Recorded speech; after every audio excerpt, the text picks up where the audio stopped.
9h07, 9h07, ao vivo aqui no Roda Viva da Rádio Educadora, desta sexta-feira, 30 de julho. E a gente tem a alegria de acolher aqui a Virgínia Diniz, comunicadora, que vai nos conceder uma entrevista aqui ao vivo no Roda Viva. Ela está aqui no estúdio da 560. Mas eu passo a palavra para o Matheus do Brasil, que produziu a entrevista, conversou com a Virgínia. Ele vai apresentar um pouquinho quem é a Virgínia Diniz aqui para o ouvinte da Rádio Educadora. Matheus. Primeiramente, bom dia, Virgínia Diniz. Seja bem-vinda ao programa Roda Viva. A Virgínia Diniz, ela é doutoranda em comunicação na Universidade do Vale do Rio Sinos, mestre em comunicação pela Universidade Federal de Santa Maria, graduação em comunicação social, rádio e TV pela Universidade Federal do Maranhão, membro do grupo de pesquisa em estratégias audiovisual na Convergência, palestrante em ações para jovens, comunicadores e comunicólogos, com ênfase no público católico, interesses de pesquisa, mediatização da religião, catolicismo midiático, RCC, estratégias comunicacionais, e também, em janeiro, assumiu a assessoria de comunicação do Centro de Estudos de Renovação no Espírito de São Paulo e integra a equipe da agência Digital Feeds do Rio Grande do Sul. A entrevista é sobre a indicação. Ela que é uma das indicadas, finalista ao prêmio da 53ª edição dos Prêmios de Comunicação da CNBB 2020-2021, categoria Papa Francisco, que reconhece trabalhos científicos com a dissertação Catolicismo Midiático, Juventude e Testemunho, uma análise do programa PHN da TV Canção Nova. Primeiramente, bom dia, Virgínia Diniz, e parabéns por sua indicação ao prêmio da CNBB, categoria Papa Francisco. Bom dia, Matheus, bom dia, Padre Guto, bom dia você que nos acompanha aqui pela Rádio Educadora. Quero agradecer a oportunidade de estar divulgando esse trabalho científico que estuda mídia e religião, que, por graça divina, está concorrendo entre os finalistas, mas assim, é uma contribuição para a igreja de uma forma geral. E parabenizar a educadora pelos 55 anos de existência. Obrigado. Ela que integra o sistema de comunicação da Arquidiocese de São Luís do Maranhão e que, com certeza, durante esses 55 anos tem sido um grande instrumento de evangelização, desde o que o Concílio Vaticano II nos pede. Obrigado, Virgínia, pela saudação à Rádio Educadora. Você faz parte dessa história também. E antes de começar no tema propriamente dito, a gente percebe na tua fala que tu tens uma identificação muito grande com a igreja, com o teu testemunho de fé, com a tua caminhada cristã. Fala um pouquinho para o ouvinte como é que começou essa caminhada de fé da Virgínia Diniz. Então, eu entrei, sou batizada, né, como católica desde criança, mas eu comecei a participar de um modo mais ativo aos 18 anos, quando eu ingressei no movimento da Renovação Carismática Católica, que hoje integra o que desde 2017 o Vaticano chama de corrente de graça, né? Então, entrei no movimento em 97 e em 98 eu já estava dentro da organização dos jovens da Renovação Carismática. Assumi durante esse tempo a equipe estadual dos jovens no Maranhão, compus a equipe nacional, representei o Brasil em congressos latino-americanos da Renovação Carismática, representei o Brasil na missão específica da Jornada Mundial da Juventude que nós tivemos. Dom Aranha Tempesta, na época, convidou a Renovação para executar a pré-jornada em 2013, na Arquidiocese de São Sebastião do Rio de Janeiro, e nós estivemos lá como missionários. Depois disso, como eu deixei de ser jovem, eu ingressei no Ministério de Comunicação Social da Renovação Carismática, onde eu integrei essa equipe, também coordenando a Arquidiocese na Renovação, né? A coordenação estadual, e também cheguei a compor o núcleo de comunicação da Renovação Carismática no Brasil. Nós temos 3 divisões dentro desse núcleo, né? Temos a equipe nacional, que é composta pelos coordenadores, temos o departamento de comunicação, que é a parte administrativa, e eu integrava o que se chama de comissão de comunicação, que é uma comissão consultativa formada por profissionais da área, que prestam assessoria à renovação carismática do Brasil. Porém, em virtude do doutorado, eu tive que deixar, mas assim, na minha paróquia, que é São João Batista, aqui em São Luís, eu participo do grupo de oração Fonte de Água Viva. Do Vinhais Velho, né? São Isso, João do Vinhais Velho. Do Padre Ivanildo Barros. 400º. É verdade. Então, você é finalista desse prêmio. Conta pra gente o que é esse prêmio e quais são os objetivos dele. Sim. O prêmio ele existe já na sua 53ª edição e ele praticamente surgiu no Brasil logo após o que a gente conhece hoje como o Concílio Vaticano II, né? Conhece hoje não, enfim, a igreja inteira.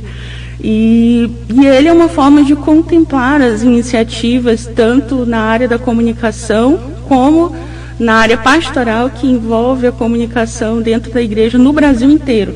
Então, abre-se um período do ano em que as pessoas podem submeter a participação. Ele tem hoje 8 categorias. A categoria que eu concorro, ela foi criada em 2019. Recente. Ela é bem recente, graças a Deus. Que bom, chegou na hora certa. Pois é. E ela foi criada em 2019 e é uma categoria específica que contempla os trabalhos científicos, teses e dissertações. No caso, eu concorro com a minha dissertação. Mas existem outras categorias que contemplam jornalismo impresso, revista digital, rádio, cinema, e também menções a projetos de comunicação da pastoral, da comunicação no Brasil, e projetos sociais que envolvam a comunicação também. Então, assim, nós temos leigos e temos também, inclusive, diáconos concorrendo, né, com teses de doutorado. É um prêmio que eu ouso dizer que é um dos mais significativos, inclusive, da América Latina. Haja visto o Brasil tem uma organização singular comparado com os outros países, né? Não que não exista organização nos outros, mas no Brasil existe uma organização mais efetiva, né, mais sistemática. Então, assim, ele nesse ano ele está com essa proposta desde 2019 de contemplar as dissertações e teses. Quando eu me inscrevi, na verdade, eu inscrevi também algumas matérias que eu havia feito sobre o sistema carcerário brasileiro. E aí eu fiz pela revista Família Cristã, das edições paulinas, e eu esperava, na verdade, que eu esperava mais concorrer. Por último, eu vi a categoria científica, né? Aí, eu vou colocar a dissertação. E aprove a Deus, né, que fosse uma das 3 finalistas. Com muito merecimento, com certeza. E esse prêmio da CNBB, ele, em 2019, né, ele foi ampliado, como se falou. Outras categorias entraram, como dissertações e teses. E também, como você bem falou, a CNBB tem uma tradição. Então, o nome CNBB traz muita relevância para esse prêmio. E a 53ª edição já mostra uma longa tradição em premiar bons trabalhos e profissionais em comunicação. E você está entre eles. E que bom que você representa o nosso Maranhão e representa a nossa arquidiocese. Isso é muito bonito para a gente também. A gente está vendo o Maranhão aí sendo tão bem representado agora no skate e agora também no prêmio de comunicação. É para o nosso orgulho, o seu sucesso dá orgulho a todos nós maranhenses e comunicadores maranhenses e também a nossa emissora. E agora o Matheus do Brasil tem uma questão para você. Virgínia Diniz, você já até falou sobre as categorias que fazem parte do prêmio de comunicação da CNBB. Em que consistem os trabalhos que concorrem à categoria Papa Francisco? Então, concorrem especificamente nesse ano de 2021 aquelas dissertações dissertações e teses que foram produzidas e defendidas, aliás, desde o ano de 2018. No caso, a minha dissertação ela foi defendida providencialmente no ano de 2018, assim, e por isso que ela está concorrendo. Mas na categoria de dissertação nós temos 3 finalistas, eu, a Andréia, e tem uma irmã de São Paulo também, da Casper Libero, e estão concorrendo. A Andréia, que tem um trabalho que envolve teologia, né, teologia e mídia.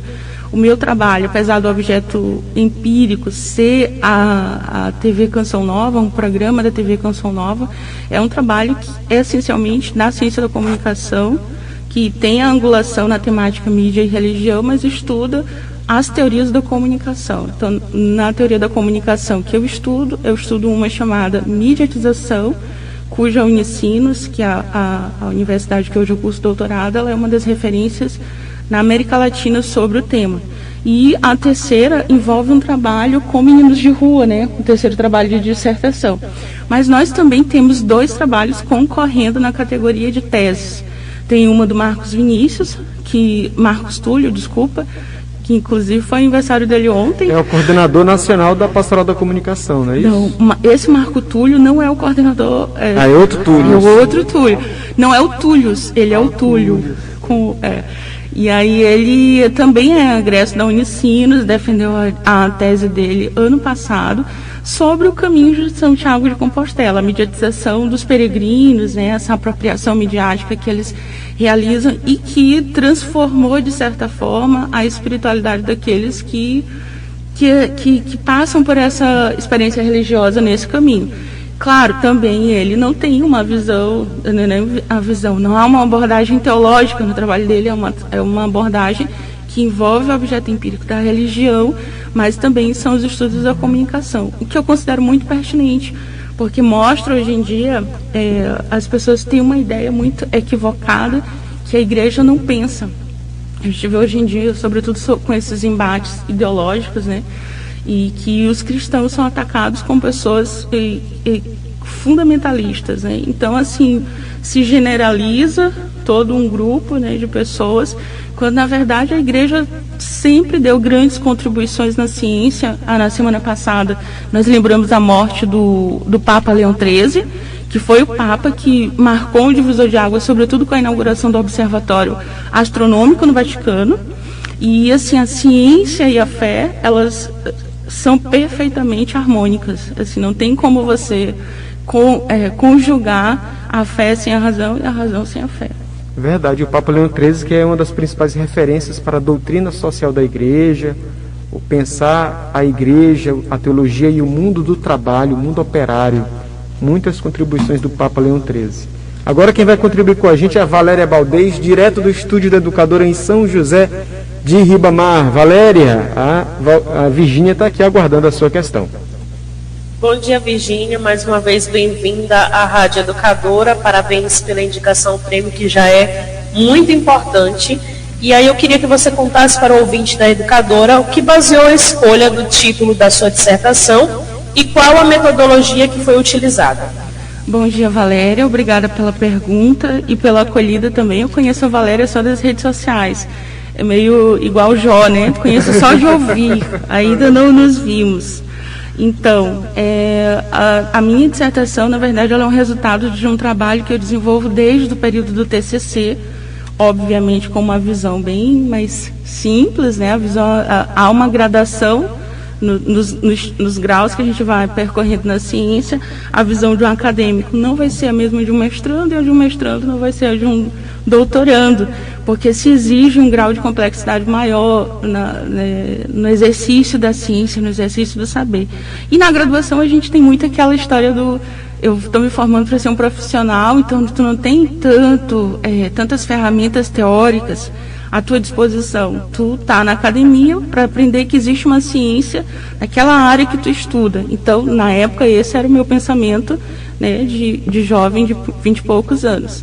Então, como eu já era engajada dentro do movimento da Renovação Carismática Católica, eu desejava, foi algo que eu falava para Deus, Senhor, eu quero estudar algo que envolva mídia e que ajude no trabalho da igreja, né, de alguma forma. E o que acontece? Na época, eu estudei na UFMA no ano de 2000, concluí no ano de 2003, 2004. Então, na época, existia muitos estudos das ciências sociais ligados ao que a gente chama de catolicismo midiático, que é uma teoria que eu estudo na minha dissertação. E as ciências sociais afirmavam que o movimento da renovação havia crescido no Brasil inteiro em virtude dos grandes meios de comunicação, sobretudo televisivos.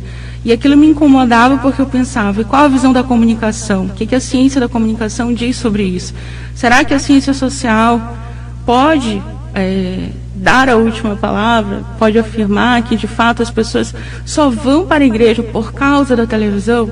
Então, eu desenvolvi uma pesquisa, na época do TCC, muito embrionária ainda, sobre se na Arquidiocese de São Luís, as pessoas haviam ingressado no movimento da renovação durante aquele período em que a ciência social afirmava, né, que era a década de 90, entre 90 e início de 2000, e aí eu mesclei nessa pesquisa e concluí no final, juntando a pesquisa de campo com a pesquisa documental, que no caso de São Luís, pelo menos, as pessoas haviam entrado por meio de convites, né, pessoais, e a TV, uma pessoa das 99 entrevistadas apenas disse que foi por conta de uma matéria na televisão. Então assim eu fui, fiquei esperando a época em que se abrisse uma turma do curso de mestrado na UFMA, e assim se passou 6 anos. E nada da turma abrir. Então quando eu fui para o mestrado, eu quero continuar estudando o tema mídia e religião, e quero aprofundar o pentecostalismo católico, porque os estudos sobre pentecostalismo católico hoje, na verdade, eles quase não existem. Quando existem, eles abordam muito análise de conteúdo ou recepção. E quando se estuda pentecostalismo, se estuda pentecostalismo e política. E eu não queria estudar isso, né? Então eu queria dedicar um olhar mais minucioso da comunicação para a ciência da religião também. Então, na dissertação, eu escolhi continuar com mídia e religião e escolhi a televisão, porque a TV Canção Nova, dentro do que a gente chama hoje de sistemas de comunicação, ela é uma referência, né? Está na América Latina, uma das que mais se expandem, e, enfim, escolhi a TV Canção Nova por isso. Mas também porque quando a gente estuda na comunicação o que a gente chama de igrejas eletrônicas e também pentecostalismo, a gente vê que uma está associada à outra. O evangelismo eletrônico nasceu dentro dos estudos sobre o pentecostalismo, e o pentecostalismo, uma das características é o uso dos meios de comunicação para a evangelização.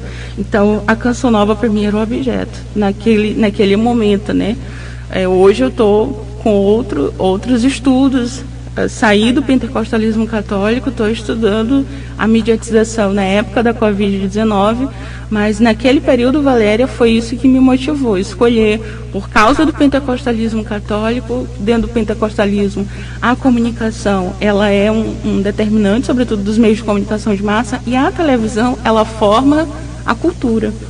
A televisão, ela forma os modos de pensar, os modos de você se relacionar, os processos sociais, né? Então, a metodologia que eu usei foi uma metodologia chamada método de endereçamento, que é um estudo de recepção que não entrevista o receptor, o que a gente chamava antigamente de receptor, né? Hoje os estudos acabaram enveredando por outros caminhos. Então, eu estudo a recepção pelo viés da produção. E como que a gente faz isso, né? Eu vou traduzir aqui para o ouvinte que está nos acompanhando. Quando você vai escrever uma carta, se eu for escrever uma carta para o padre Gutenberg, eu vou endereçar a carta a ele, levando em consideração que ele é um sacerdote, levando em consideração o estilo de vida que ele vive, enfim, a nossa relação. Então, quando você faz o endereçamento de uma mensagem de comunicação, você leva em consideração quem vai receber. Então, nesse sentido, é possível você analisar a recepção por aquilo que está sendo produzido. No caso da televisão, que era a TV Canção Nova, eu queria estudar o que a TV tinha de específico para aquele público específico do pentecostalismo, né? O que ele trazia de novo. No final da dissertação, eu concluo, né, assim, resumindo o método, né, porque aqui eu estou falando de 195 páginas, né? Então, no final eu concluo que tanto a mediatização, eu usei 3 teorias: a mediatização, modos de endereçamento e o catolicismo midiático. Na mediatização, que é uma teoria que engloba várias teorias dentro, a gente entende que hoje a sociedade ela saiu da sociedade mediada, né, mediatizada, ou seja, eu tenho a televisão, eu tenho rádio, eu tenho como meio de transporte de uma mensagem para ela estar no centro das relações. O que isso significa? Que ela não é só mais um veículo que transmite, ela é algo que tem relações que só existem porque a comunicação está ali. E isso transformou todos os campos sociais, inclusive a religião. No caso da religião, a gente entende que hoje a gente tem adaptações nos ritos, adaptações na forma do peregrinar, na forma de tu rezar, e que algumas pessoas pelo menos, por isso que a gente não pode dizer que é uma totalidade, é um processo, algumas pessoas não podem rezar, às vezes, sem a sua musiquinha lá no celular, tem outras que não rezam. Liturgia pelo celular. Tem as senhoras que também, né, a mediatização ela é bem democrática nesse sentido, ela envolve não só as redes sociais, mas também as mídias mais tradicionais, então tem as senhoras que só rezam o terço se for na hora das 18, lá pela TV Aparecida, então são relações em que você não poderia imaginar sem um veículo de comunicação. Então, ele não está ali só transmitindo, ele faz parte daquele processo. Então, quando eu estudei na dissertação, a teoria da mediação ela diz que somente os campos se modificam. E, no final, eu concluí que não, que quando eu fui estudar os operadores de análise do programa PHN, eu vi que nós mudamos um gênero televisivo. Porque o programa do PHN, ele não tem jornalismo. Não existe jornalismo ali. Então, eu não poderia estudar ele pelo viés do jornalismo, que seria um dos operadores do modo de endereçamento. Então, ele é um programa de quê? De testemunho. Então, assim, eu posso dizer que hoje em dia existe dentro da televisão, no mundo, nas teorias da comunicação, produtos televisivos que nasceram da experiência religiosa. Então, se é verdade que a mídia transforma a religião também transforma a mídia. Perfeito. Luiz? Muito bem, Virgínia, mais uma vez seja bem-vinda à Rádio Educadora. Quais os critérios foram aplicados para que o seu trabalho chegasse a um dos finalistas na categoria? Luiz, essa é uma resposta que eu não tenho. A única coisa que eu posso te dizer é que cada categoria foi avaliada especificamente por uma instituição. No caso da categoria do Papa Francisco, nós fomos avaliados pela PUC de São Paulo. Então, para se ter uma lisura no processo, né? Então, assim, existe hoje dentro da CNBB uma comissão de comunicação, mas essa comissão de comunicação não ficou responsável pelo prêmio. Tanto que hoje a gente tem pessoas que são da comissão de comunicação que estão concorrendo. A Andréa é da comissão de comunicação e está concorrendo ao prêmio nacional. Então, existe acho que teve o critério científico dos trabalhos submetidos. Agora, outros critérios, isso não tem, inclusive, nem no edital, né? Ele só sugere que você, da instituição que você submeta. Mas assim, a gente teve o trabalho avaliado pela Pontifícia Universidade Católica de São Paulo, e eu acredito que isso nos deu uma garantia assim, de cientificidade, né? Com certeza, lisura e cientificidade. Explicou bastante. Dessa comissão também, da CNBB, o Ricardo Alvarenga, aqui da Arquidiocese, me parece faz parte também dessa comissão. Sim. O grupo de comunicação da CNBB, talvez seja o nome mais do que ele participa, que é um colaborador nosso aqui também. Virgínia, e qual é a tua sensação na hora e depois também, né, de ser indicada? Porque o prêmio foi anunciado, os indicados foram anunciados semana passada, se não me engano, no Multicom, não foi isso? Foi, no Mutirão de Comunicação. E então, qual foi a sensação? Qual foi na hora e agora a sensação de ser indicada para esse prêmio? Foi processual. Eu não consegui processar na hora. Eu fiquei assim pensando, tô entre as 3 finalistas, é isso mesmo, entendi direito. Eu soube, inclusive, por um grupo de WhatsApp, eu não estava acompanhando a transmissão, porque eu estava num trabalho, e aí, dentro da agência que eu trabalho, a gente tem alguns eventos, e nós estávamos no meio de um evento. E aí, então, eu não pude acompanhar o Multicom. E aí, eu vi o resultado, depois que terminou o evento do trabalho, que eu fui verificar as indicações. E eu me senti muito honrada por saber justamente dos elementos que o padre Gutenberg elencava aqui no início, né? Por ser uma maranhense, por ser alguém que está representando uma arquidiocese que completou 100 anos, né, de criação agora, e sobretudo pelo reconhecimento de um trabalho científico. E isso, para mim, foi algo assim que aquece o coração de um modo particular, porque quando você está dentro da academia, você quer ver o seu trabalho reconhecido. Infelizmente, hoje a gente vê que existe uma realidade de teses e dissertações que morrem nas prateleiras da biblioteca, né? Que as pessoas não consultam, que as pessoas não recorrem, trabalhos homéricos assim, e que nem tanto ficam esquecidos. E hoje a gente pode ter, através de prêmios como esse, a divulgação de produções científicas que são relevantes, né, para a sociedade. Eu me sinto emocionada. Até hoje eu fico pensando, olha, eu passei.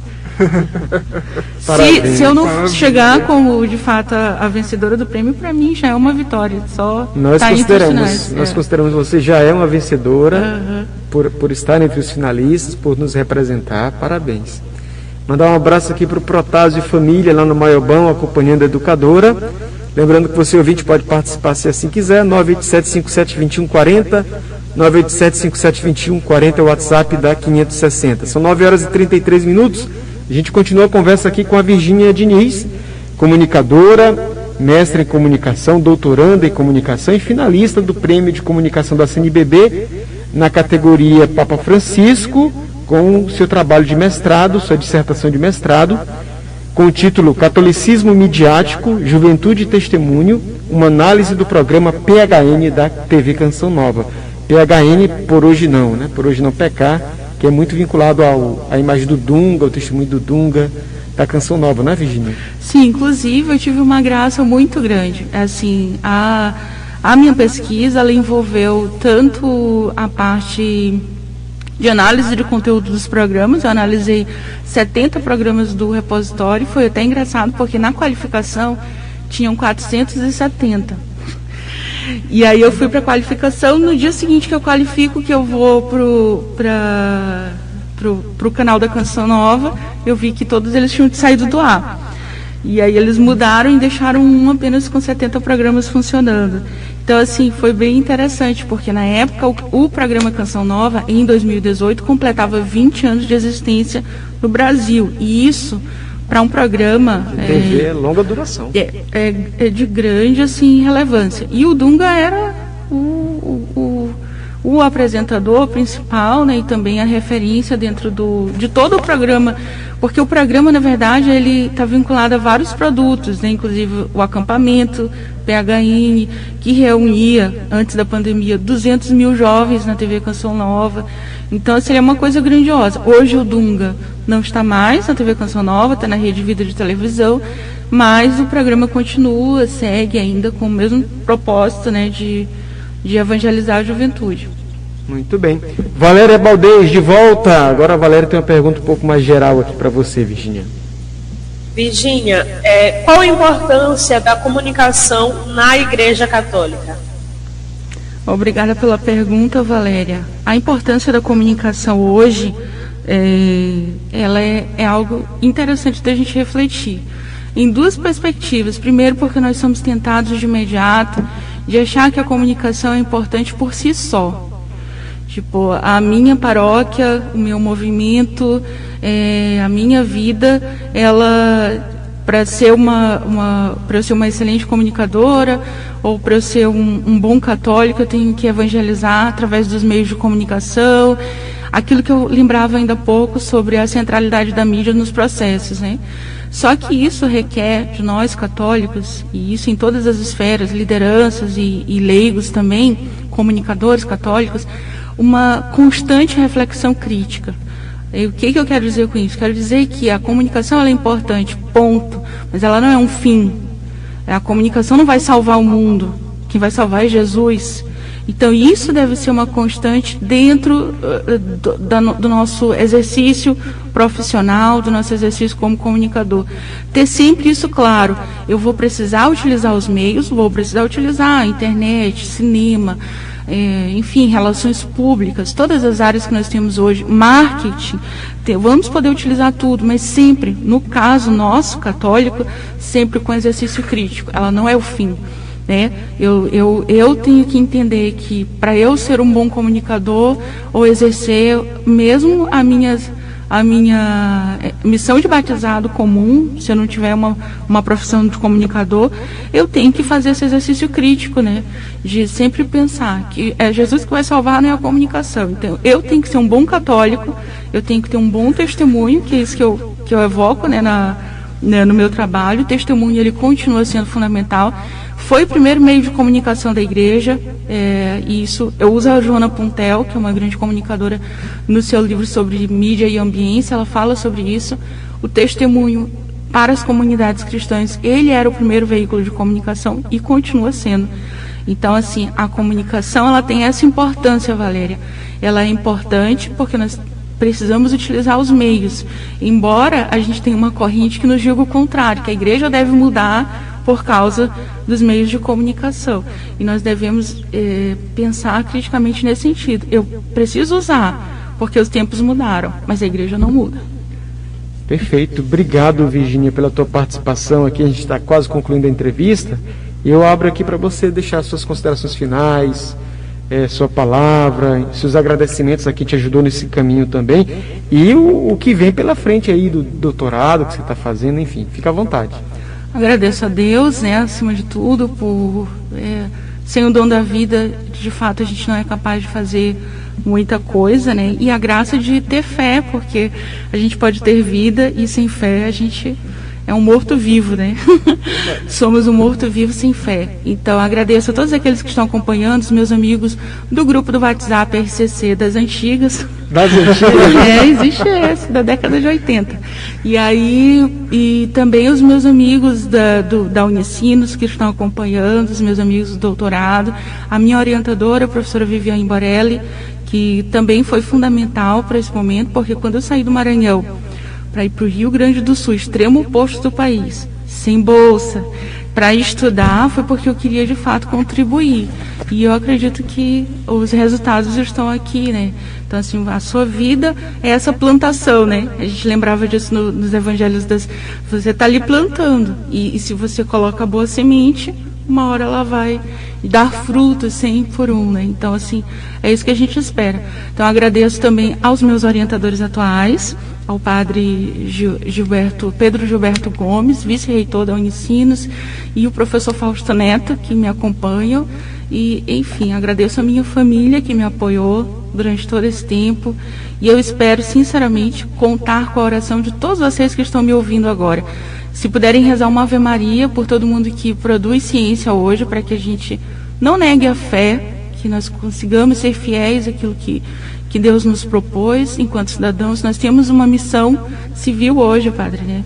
Que é você não se vender na academia, não se vender na política, você ser um cristão autêntico, né? Quando a gente fala sobre direitos, e aqui o programa Roda Viva evoca muito isso, né? Você levar os direitos do cidadão, a comunicação e a informação, ela é um direito, assim.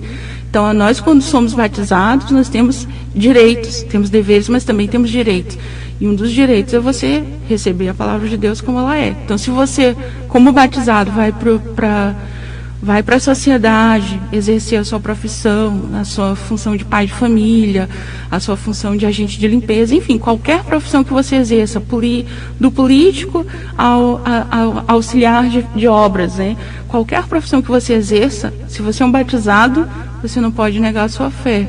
E isso requer você fazer bem feito aquilo que você está executando. Se eu sou um advogado, eu preciso executar bem aquelas minhas atividades e assim por diante. Então, eu peço que vocês rezem por mim, para que eu também não falsifique, né? Não seja uma fake fé. Não, de forma nenhuma. Uma última dúvida que eu pensei aqui: como é que está sendo fazer o doutorado em tempos de pandemia, aulas remotas, porque a Unicinos fica no outro extremo do país? Como é que está sendo lidar com isso? Então, tem sido um desafio saboroso, né? Um desafio porque tem as suas limitações, né? Claro, a ausência da estrutura que a gente tem presencial, o contato com os amigos, com os orientadores, assim, tem sido difícil. Também o motivo pelo qual nos faz estar separados, né? Que é a própria pandemia. E estudar em trabalho remoto não é uma coisa romântica, né? Porque você tem vizinhos escutando música enquanto você precisa se concentrar. Você tem familiares. Outro dia, minha madrinha de batismo estava na minha casa, que ela é freira, inclusive, irmã, sua bênção, irmã Jaira.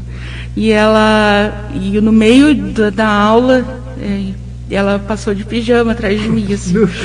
Então, são as limitações, né, do período remoto que nos dão a possibilidade de estudar à distância, inegavelmente nos dão, é possível, mas a gente aprendeu que nós ainda não estávamos preparados para isso, né, assim, pelo menos não da forma ideal. E tem sido bom porque, tipo, nos dá uma flexibilidade de conseguir, por exemplo, se eu tivesse hoje em dia, hoje em São Leopoldo, que é onde a Unicinos funciona, eu estaria com certeza com muito mais gastos do que eu tenho hoje, né? Tem essa questão de você investir na sua educação, porque você quer de fato chegar ao final de um propósito, é algo que deve nos mover. Então, é um desafio saboroso nesse sentido, Padre Gutenberg, porque tem as suas limitações, que a gente procura superar, mas tem também os seus sabores. Eu parabenizo você. Eu conheço a Unicinos em 2015, teve um simpósio sobre o Concílio Vaticano II, eu fui lá, participei, uma estrutura fantástica, os profissionais, realmente uma faculdade ligada à igreja, né, aos jesuítas, de ponta, e que a gente fica muito satisfeito em ter essa universidade de qualidade no nosso país e ter você lá nos representando e fazendo bonito lá com a graça de Deus. Amém. Parabéns, Virgínia, seja bem-vinda sempre à Rádio Educadora, ao Roda Viva. Estamos à disposição quando você quiser voltar aqui para falar um pouquinho da sua tese, quando concluir também, e na tua vida profissional a gente vai sempre te acompanhando também, torcendo e ficando próximos de você. Amém. Muito obrigada, sua bênção, Padre. Obrigada à equipe, ao Matheus, que entrou em contato comigo, a Valéria, que participa lá de São José de Ribamar, ao Luiz. Então, que Deus possa abençoar também toda a equipe de colaboradores aqui da Rádio Educadora. Mais uma vez, lembrando os 55 anos, né? A Rádio do Povo de Deus. Então, a igreja é da igreja, é do Maranhão, né? Então, que Deus possa nos proporcionar crescermos, né? Enquanto instrumentos da graça. Muito bem. A gente conversou com a Virgínia Diniz, ela que é finalista do Prêmio de Comunicação da CNBB, categoria Papa Francisco, com sua dissertação de mestrado.